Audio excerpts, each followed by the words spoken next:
Welcome back to The Thinking Mind, a podcast all about psychiatry, psychology, therapy, and related topics. Today, we're continuing our conversation about artificial intelligence, AI, and specifically, we're asking the question, what is AI doing to our minds? Is AI making us mentally weaker? With us to have this conversation is award-winning freelance writer Sophie McBain. Sophie writes long-form nonfiction, profiles, book reviews, and essays for publications like The Guardian, The Observer, The Times, The New Statesman, among others. I first became aware of Sophie's work when I was sent her recent Guardian article titled, "Are We Living in a Golden Age of Stupidity?" And in this article, Sophie draws on conversations she's had with multiple researchers and experts as to what is going on when people are interacting with different forms of AI like large language models, ChatGPT. And in the article, she discusses whether using this software too much is making people less creative, perhaps less cognitively able, less able to solve problems, and therefore even more dependent on this software. This is obviously a really important question, as we already know from things like social media that we can roll out pieces of software en masse and have the effects be felt quite profoundly after a number of years. So I think it's probably important for us to start having this conversation about AI sooner rather than later. That's what I'm trying to do on this podcast with Sophie. We talk about many different aspects of her article, but I would encourage you guys to go and read it for yourselves.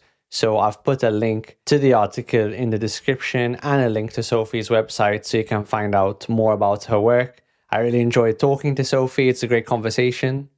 Before we get into it, if you like and appreciate the podcast, there's a few ways you can help us out. You can share it with a friend, leave us a rating or a review on whatever platform you're listening on, and feel free to give us some feedback either to our email, thinkingmindpodcast@gmail.com, or via our social media channels as to what you think could make the podcast better or what you think is working well and what you want more of. All feedback is totally welcome. As we get towards the end of the year here, a huge thank you to our listeners that have continued to follow and like our content for the past year. That could be some of you who have just started listening in the past year or some people who have been listening for a few years. We really appreciate that you get a lot out of this content. And as I just said, we really do want to hear more from you, so don't hesitate to reach out. And now here's today's conversation with Sophie McBain. Sophie, thank you so much for joining me. I'm so glad to be here. As you know, I mainly wanted to have you on so we could discuss your article, which recently came out in The Guardian, which I love the title, "Are We in this Golden Age of Stupidity?" And really, you're talking about the dangers of this AI software. Before we discuss the piece in depth, what was it which first drew you to the story? I suppose the completely honest answer is my editor asked me if I was interested in looking into whether brain rot is a real thing, which I chose to interpret as, is it true? Or could it be that AI, by enabling us to outsource our thinking to a machine, does that make us lazier or less independent or less good at critical thinking? And what was interesting is that quite often when I go into a story, I start off having genuinely no idea what I think, which makes it very easy to go in with an open mind. And at this point, I realized I had some very strong preconceived ideas. And I spent quite a lot of my time trying to find people who would disagree with me massively and help me question my knee-jerk response. But actually, what happened for the most part, and we can talk about at some point some of the pushback I got and the nuance that I got from various thinkers. But for the most part, the conclusions that researchers were coming to were very similar to my own. The fear being that once you start relying on a computer to do a whole lot of thinking for you, it makes you less good at thinking for yourself, and maybe in ways that we don't always notice. Yeah, and it reminds me of kind of the work I have to do as a clinician, psychiatrist and psychotherapy as well. You have intuitions about what might be relevant to someone psychologically, but then you have to go and actually talk to researchers, you need to look at the data, see does the data support my intuitions? Obviously, that's very important. Had you used large language models much prior to researching this piece? No, this was the other thing that made me nervous about taking it on, because one of the first things I had to do was start playing around with ChatGPT, because I just had this very deep skepticism of it. And what was interesting was I realized that I am quite an outlier in this, that a lot of my friends who are working in very different fields are using it a lot for work and also using it in their interpersonal lives in a way which I find quite interesting as well. So I spoke to someone recently who had a slightly difficult message they wanted to deliver to a friend. And so what they did was they asked ChatGPT for help for how to compose this text message, which maybe isn't a bad use for it. Maybe if you are very emotional about a subject and have to have a very difficult emotional conversation, maybe there is some sense in getting a computer to help you phrase it in a less inflammatory way. But still, it just feels very odd to me, the idea of potentially having two people communicating with each other via the medium of a large language model. Yeah, I mean, I can relate to that, and it feels a bit creepy and a bit dystopian. At the same time, I think, as a writer, maybe you're at a kind of an advantage. I think if you're really good at something, you can take for granted that other people might have difficulty with it. And so I suppose for you can seem like, I guess, ChatGPT might be the least useful for someone who's very, very verbally proficient, perhaps. I think that's a very good point. And I think I read something recently about people using ChatGPT for job applications and that it hinders the stronger candidates but helps the weaker candidates, which, presents this other set of questions. But I think it's definitely true that, maybe writers are more naturally skeptical of what ChatGPT can offer. And for many people for whom writing is a more challenging aspect of their job, having the help in how to structure something and how to phrase their thoughts in a way that sounds more persuasive, maybe I'm open to that. And there's certainly ways, obviously, you can use this technology in a way that's helpful. But before we get to that, obviously, you wanted to find out, is this idea of brain rot real? Which would have been another wonderful title, just to put brain rot in there. But who are the main researchers you spoke to answer this question? One of the first people I spoke to is a woman called Natalia Kosmina, who is a research scientist at Massachusetts Institute of Technology, MIT. And what she had spent a lot of her career studying is wearable brain-computer interfaces. So trying to find ways to analyze people's brain states and on that basis create wearable tech that could help people who are locked in their bodies because of really terrible neurological conditions. Or she's working on a pair of glasses that could help tell when someone's struggling to understand something. So you could see that being used in classrooms, for instance. And she started researching the effect that generative AI might have because she started getting lots and lots of emails from colleagues and teachers and also just members of the public who said, been using AI a lot and I feel like my brain is a bit different and I'm not very good at remembering stuff anymore. Is that even possible? And so she did this quite small experiment. She got 54 people and she used an ECG to measure their brain activity while they were writing essays. And that she had one group writing the essays without any external help. One group could consult Google and the other group could use ChatGPT.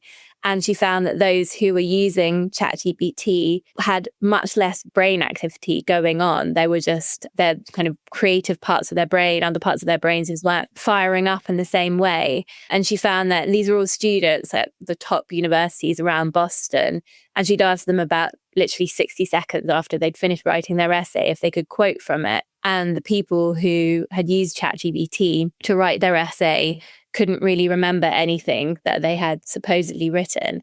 And in a way, this finding, the first thing I thought when I read about this study was, this is so unsurprising to me.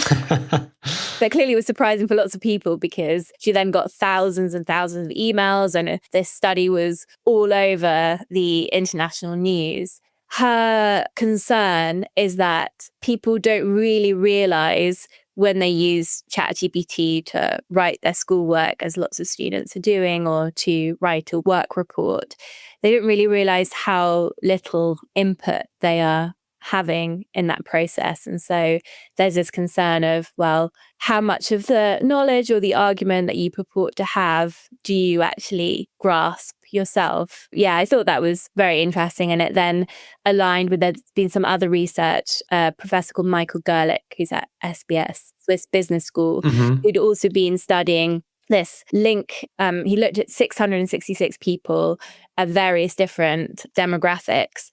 And he found that those who use AI more scored lower on critical thinking skills. And what's interesting is we don't know whether that is correlation or causation. It could be that people who naturally have lower levels of critical thinking ability are more likely to rely on AI to do the thinking for them. Or it could be that people start using a computer to think for them, and it just makes them a little bit lazier, a little bit more credulous, which we sort of know happens quite independent from AI. We know that technically the tech we use should enable us to become much more knowledgeable, much more clear thinking, connects us to all kinds of different ideas and alternative perspectives. But because of the way the tech is designed, we tend not to use it in that way. Yeah, I'd love to talk about that a bit later as well. Natalia, I think, spoke about this need for friction when we're doing things. Can you speak to that a bit? What does she mean by this need for friction that we have? I think teachers know, for instance, that to get students to learn effectively, you need to get the level of difficulty just right. If it's way too hard, then students get lost. And if it's way too easy, then they're not engaged. So you need a certain level of difficulty to engage your mind. Your brain needs a challenge, it needs friction to learn. And the problem with generative AI, as she sees it, is it takes away that friction. You get stuck. And so you just ask ChatGPT and it comes up with a plausible sounding answer.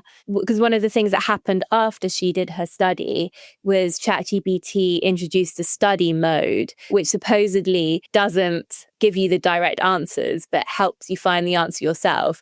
And she's like, realistically, if there is a button available that will just spit out your essay for you, how many people are going to resist the temptation to press that button? Because at the same time that our brains need friction, we also instinctively avoid it, because one of the reasons that we are so intelligent as a species is that we're very good at finding cognitive shortcuts. And all those cognitive shortcuts enable us to do more and more amazing things with our brains. But at this point, if the cognitive shortcut is just plugging a question into ChatGPT, then that's not necessarily making the most of our natural abilities. And I guess the obvious point, which has actually eluded me until recently, is that, when it comes to pretty much all schoolwork, homework, coursework, studying for exams, the point is not to actually get the task done. The point is the process of doing the task.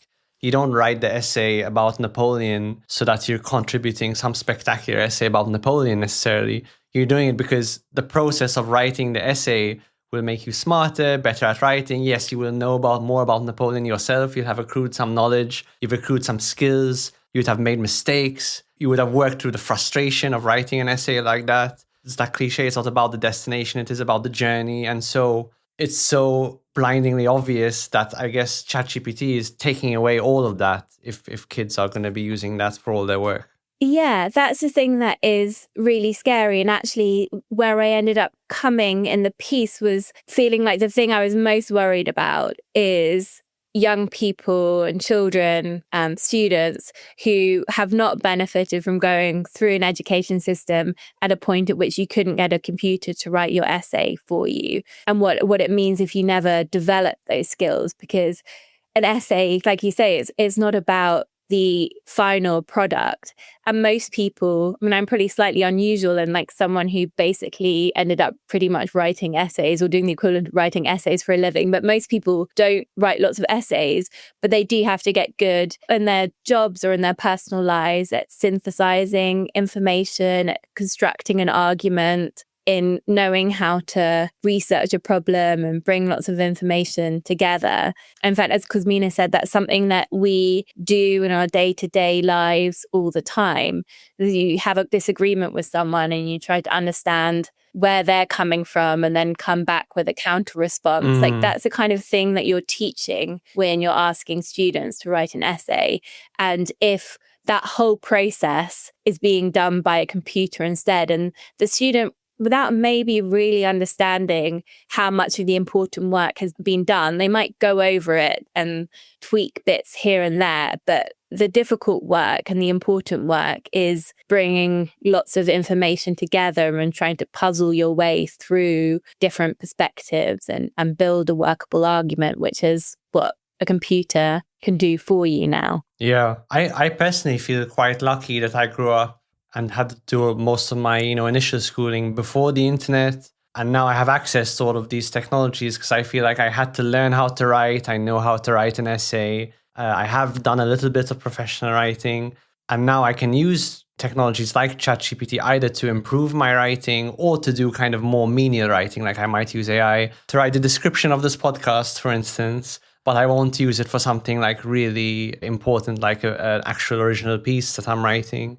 But obviously, the kids that we're talking about just aren't in this position. And I don't know about you, but many people I know in my personal life, they're reporting that their colleagues, from Gen Z and younger are often have a lot of difficulty with some of the more standard tasks of existing in the workplace. Yeah, I mean, the way I ended up thinking about it, because I don't want to sound like I'm completely skeptical or completely anti the technology. I think there are going to be all these amazing uses of generative AI. I'm already reaping the benefits in things like drugs development and cancer treatment. And I don't want to sound like a complete Luddite. But the thing that really worried me is I feel like there's probably going to be a parallel with smartphones and young people in that about probably 10 years ago, lots and lots of very young teenagers were given their first smartphone and had very little supervision, and the parents had very little awareness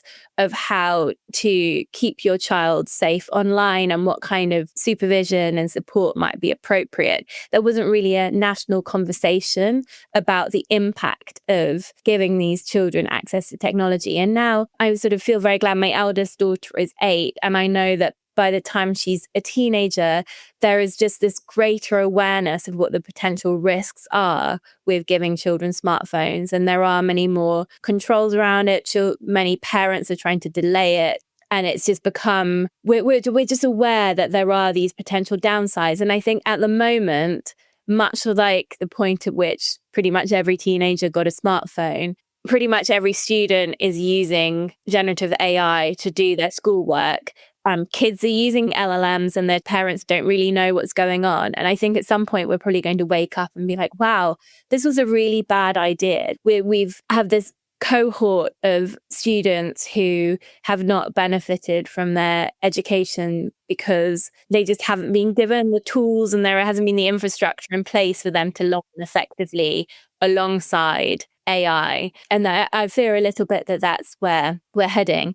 And I had some very interesting and also quite sort of harrowing conversations with teachers who've been talking about the impact of technology in their classrooms, and particularly the difference between, because there's always a lot of partly coming from the tech company themselves and partly from policymakers who are just excited by the next new bright thing in education. There's a very big disconnect between how teachers view tech in classrooms and how it might get spoken about more generally. Yeah, I believe you used the word experiment in your piece, and I think that's an amazing word to describe it. If you go back to 2007, 2008, 2009, and you think how innocuous Facebook seemed, it was just a place to put your photos and you could write on people's walls and message each other, or Twitter, you just like tweeting out your thoughts. We never really had any idea that these technologies could be so impactful to people's mental health, especially young people, but also older people.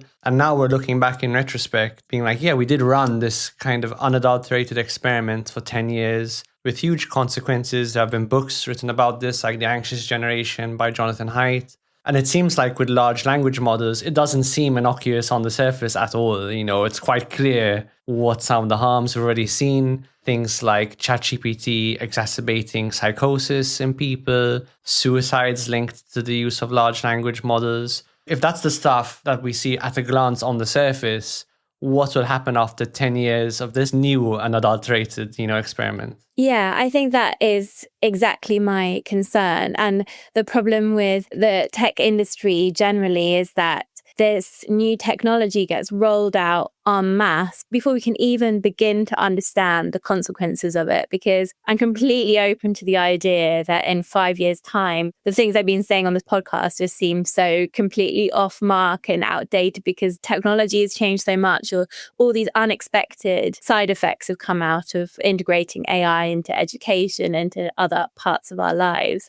And yeah, I hope this take home from my piece was partly, we can't fully know and what AI is doing to us, but we also need to find ways to effectively push back against this technology completely taking over our lives before we can even possibly know what exactly is happening, what exactly the psychological impacts are, the cognitive impacts, the social impact. Yes. And I think it's more dynamic than we appreciate. Certainly the human mind is more dynamic than we appreciate. And I think this process of interacting with technology is more dynamic. What I mean is, if you're someone that's good at delaying gratification and you're good at dealing with friction in your life and you can focus and you can do all of those things, you might still be quite susceptible to the perils of technology, like getting stuck on Instagram or TikTok or ChatGPT. But then the more you use those technologies and the more young people use them, the less they are able to delay gratification, the less they are able to focus, to block out the distractions, to think critically. And then the less able they are to do that, the more vulnerable they are to those technologies in the first place. So both within one individual's lifetime, but then also across generations, my main concern is you could see a psychological weakening of our society, which will only make us more vulnerable to capture by these technologies. And so the process can just continue to accelerate. Yeah, I think that's very true. I think one thing we need to understand as well is the wider context in which this is all happening, which is that already the internet is awash with misinformation and plausible fakes and a kind of anti-science, anti-expert movement. And if you add into this a really toxic combination of firstly, more deep fakes and more misinformation, and also a population that has become increasingly reliant on tech to tell them what they think or to answer questions for them, I think that is very, very dangerous. And I think it was interesting as well, you mentioned that people might have different levels of susceptibility to tech. And I think that's, I don't know how much you've noticed this, but I feel like sometimes there's a bit of a false dichotomy between the idea that technology has been creating all these mental health problems in young people, and they're like, no, all this other stuff has happened in their lives that is increasing levels of depression and anxiety. And actually it's like, well, maybe it's the interaction between the two. And there are certain, things that happen in young people's lives that are very difficult. Yeah. And then they end up developing an unhealthy reliance on technology as a coping mechanism. And it's not helping them. It's increasing their isolation or their body dissatisfaction, or sending them down these awful self-harm rabbit holes and all the other things that we know happen. And I think that's probably going to be the same in terms of the impact of AI, that is going to be an accelerant of certain things that are already quite troubling. Absolutely. No, we know this from the medical world. As things compound each other, they're not simply additive. I mean, you have the false dichotomy you mentioned, you see in the world of addiction, where someone will say, does someone use heroin because of their trauma, or is it intrinsic to the heroin that it's this magically life-ruining substance? And the answer is kind of both. People may be vulnerable for one reason, and then they go down a bad path, which might be drug use, alcohol use. Increasingly, we are seeing technology addiction, but then that addiction itself puts them in a hole and can take away a lot of their strengths and advantages that might make them vulnerable to something else, and so on and so forth. Definitely things compound both when things are going wrong, but also when things are going right. When things are going wrong, we say someone's going through a negative spiral because different things are interacting with each other. When things are going well, often in my work, you're trying to create a positive spiral. So for example, if you help someone improve their sleep, that can put them in a better position to make good nutritional choices. If they do that, they're more likely to exercise. If they exercise, they sleep better. So definitely all of these things in our lives are constantly interacting, and technology just seems like the most sort of violently new piece that we just don't understand at all. I think one of the things that we're going to increasingly witness as well is a new kind of inequality in education as well, because it has in the past, it's been that we worried about children from lower income backgrounds have less access to technology. And now richer parents are able to send their children to schools where they deliberately have more teachers and rely on better teaching rather than what is the cheaper option of having various computer programs that will help children learn things. Here's a wild prediction. Do you think that the fanciest private schools in 15 years will be the schools that mainly use pen and paper? I absolutely do. And because there's already this, I wish I could remember the name, but a chain of Silicon Valley schools that is very much anti-technology. I mean, we've heard anecdotally that Silicon Valley executives often prevent actively their kids from interacting with iPhones, iPads, etc. Yeah, because they know full well what the consequences are. And I mean, but it's also very challenging as well, because people with smaller children, if you're trying to juggle work and childcare, then you put your kid in front of cartoons for a few hours or give them an iPad and they'll stay quiet so you can do something for a few hours. Whereas if you're a super wealthy family can just hire a nanny and tell the nanny don't let my child watch any cartoons, they need to do brain boosting things. So yeah, I think we're going to see more and more of that inequality widen. And on the subject of education, was there evidence you found in researching for this article that kids are in a worse off place cognitively than they have been in the past? So there's a few things really. So one is, while there's been this great political push to bring more tech into schools because of all the promises offered mostly made by the ed tech industry, they say things like, well, education technology can offer a really personalized learning experience. It will make questions more or less hard on the basis of how your child's answering them and get them, I suppose, that perfect level of friction and all these different things. What the big independent study suggests is that the more tech you have in classrooms, the lower overall attainment is. Right. And then there's been other research looking at PISA scores, so schools at 15 for reading, science and maths across the OECD countries. And they found that in lots of countries, they peaked around 2012. So just after the time that smartphones became ubiquitous. Wow. And I suppose what is difficult with that is I don't know enough about this to know what else might have been going on in terms of the education systems and education fundings across all these different countries. But I do think the feeling is that, I suppose, some of the hard things that schools should try to teach, and I think are trying to teach, are things like being able to concentrate and sustain focus and keep trying at a task that seems hard at the beginning. And any kind of app to gamify learning tries make it easier. Yeah, makes it easier and stands in the way of concentration. And I spoke to two school teachers who are based in Virginia, Matt Miles and Joe Clement, and they'd written a book a few years ago called Screen Schooled, which was all about their worries about what happens once you start bringing screens into the classroom. And they said that, so initially, in a way that, again, this strikes me as completely mad, but for quite a long time, I think until a few years ago, it was totally normal for kids at their high school to bring their phones into class.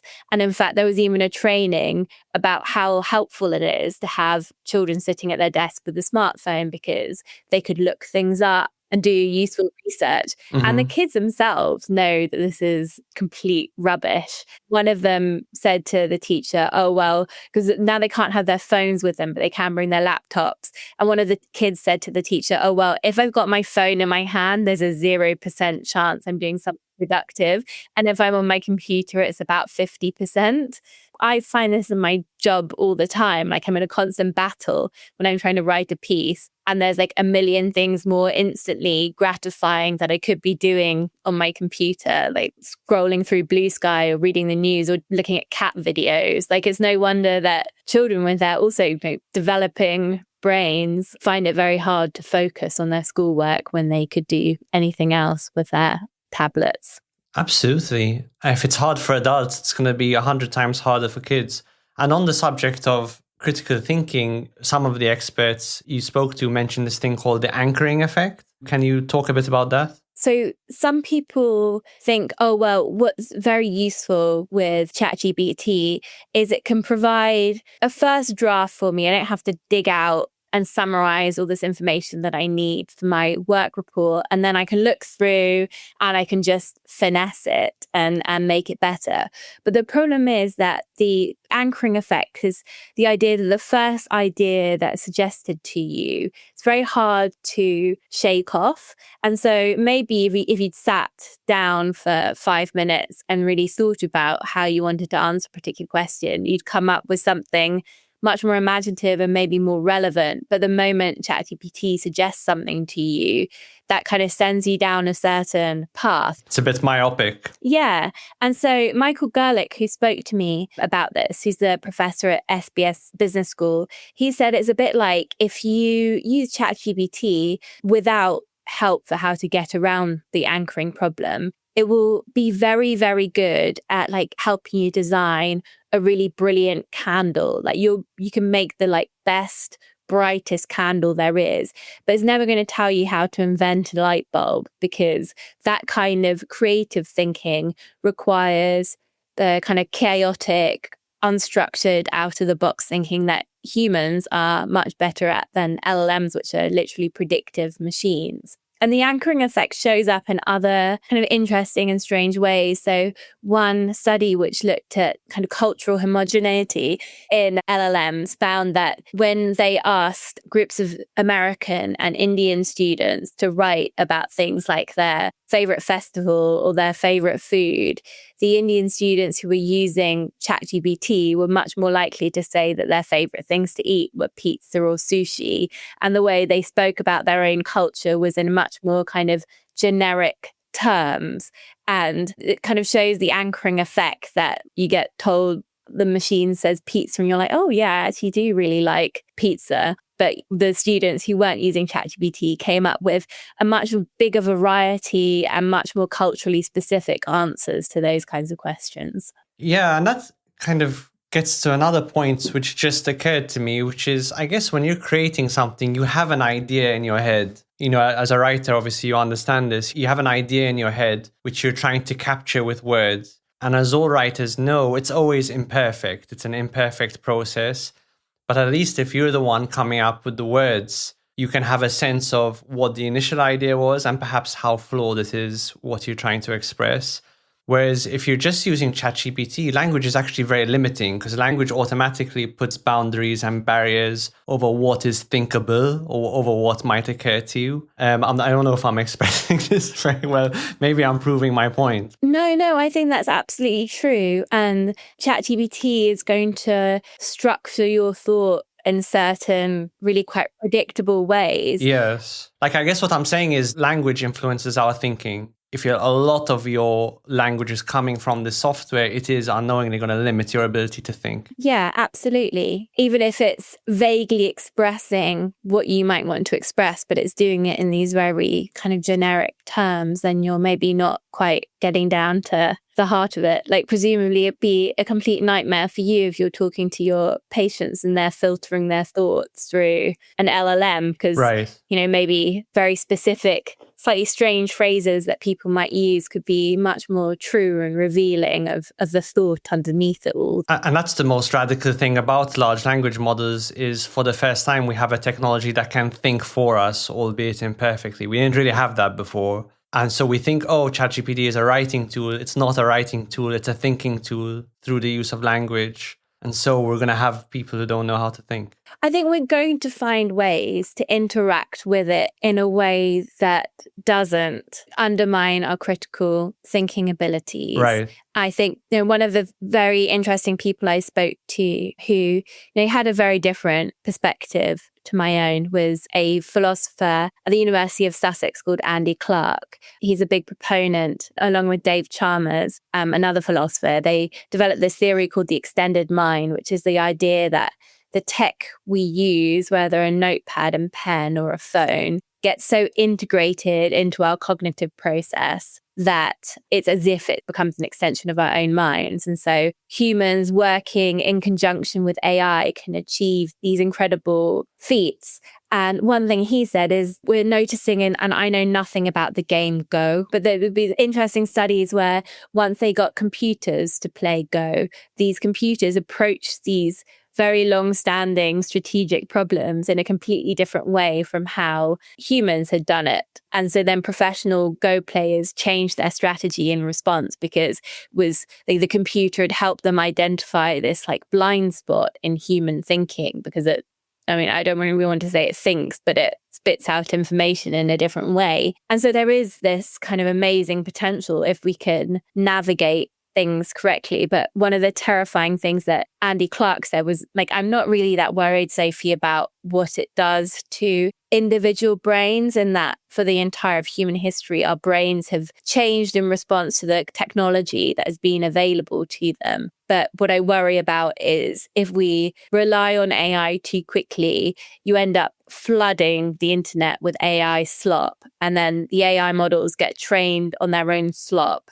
and hallucinate more and more, and they break down. And in the meantime, we kind of poison the well of human knowledge. We can't separate what was the product of human intellect and creativity and what is just a large language model spitting out rubbish. So it wasn't exactly a reassuring discussion, but it is not inevitable that AI will make us more stupid. But I think there will be a second kind of inequality which develops, which is the inequality between those who know how to use these technologies to make them better, almost as a platform, versus those who become passive consumers of the technology and become, on some level, subservient to it. Yeah, the real problem with tech is that we do tend to develop dependency on it. I mean, more in a kind of cognitive way than a psychological one. But I've always had a terrible sense of direction. And now if my phone dies, I just can't find my way home. I don't know my way around anywhere anymore. I just use Google Maps.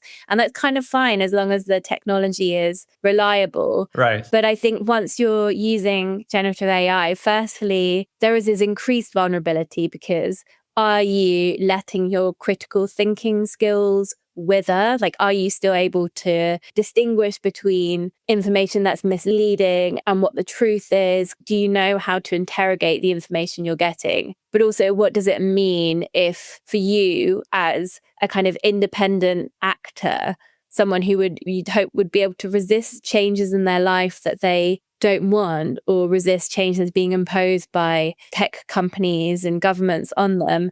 And what does it mean for you if you can no longer do all the stuff that you used to be able to do by yourself? You're in a much more vulnerable position. Yeah. I'm curious, what was the response to your article? I got lots of people saying, thank you. This is so... Thank you for articulating our fears. Yeah, I wasn't sure if I was going to get lots of pushback and things, but I didn't really get pushback. I got lots of people saying, thanks so much. And sometimes people being like, do you have tips on how I can avoid Gen AI or falling into this trap? And during the process of writing the article and after, have you used large language models much more? Is there anything now you love using it for? No, I still don't really. I mean, I did the other day, I just interviewed an author and I wanted to find out what their first ever published story was. And that's the kind of thing that's actually like slightly cumbersome to look up from scratch. But I asked ChatGPT and then I followed the links that it suggested, and it was like a credible link, and I did find the first story that this person had published, which that saved me some time, and I would never have used that information without verifying and double checking it. But yeah, I've used it for tiny things like that, but otherwise generally I don't. Yeah. And my heart kind of sinks a little bit whenever I speak to friends who are using it a lot at work. And I would definitely never, ever, ever use it to write something for work, for instance. I mean, that's blasphemous in the writing profession. I mean, firstly, it would be completely fraudulent, but also I feel like if I'm not offering something different from what ChatGPT might spit out, then I'm not really doing my job. Hopefully I've kind of spoken to people, got new information that is not already out there on the internet, and hopefully got a new unpredictable take on something. As a writer, can you comment on the importance of writing, not just, as a job necessarily, but for personal development, for helping you develop thinking? Yeah, I think just in a very fundamental way, writing helps you access thoughts that are not just possible through sitting and thinking alone. And maybe something I didn't get onto is the idea that throughout history, there's always been this great anxiety every time a new technology is introduced. So famously, Socrates was very worried about books, and he said that he worried that books would lead to the conceit of wisdom rather than true wisdom, because you don't hold that information as intimately as if you memorize it, if you just know how to look it up in a book. Maybe our memories did probably get weaker, but what we've learned is that the invention of writing and the invention of books helped us to access this much more complicated thought. So if someone asks you how you're feeling, that kind of off-the-cuff answer is probably not going to be as accurate as if you sat down with a pen and paper and tried to really think about how you're feeling. And there's no way I could have dictated the piece that I wrote off the cuff. It took the work of trying to put things on the page and edit them and fix them and move things around and really think about how to construct a sentence that helped me access the thoughts I had.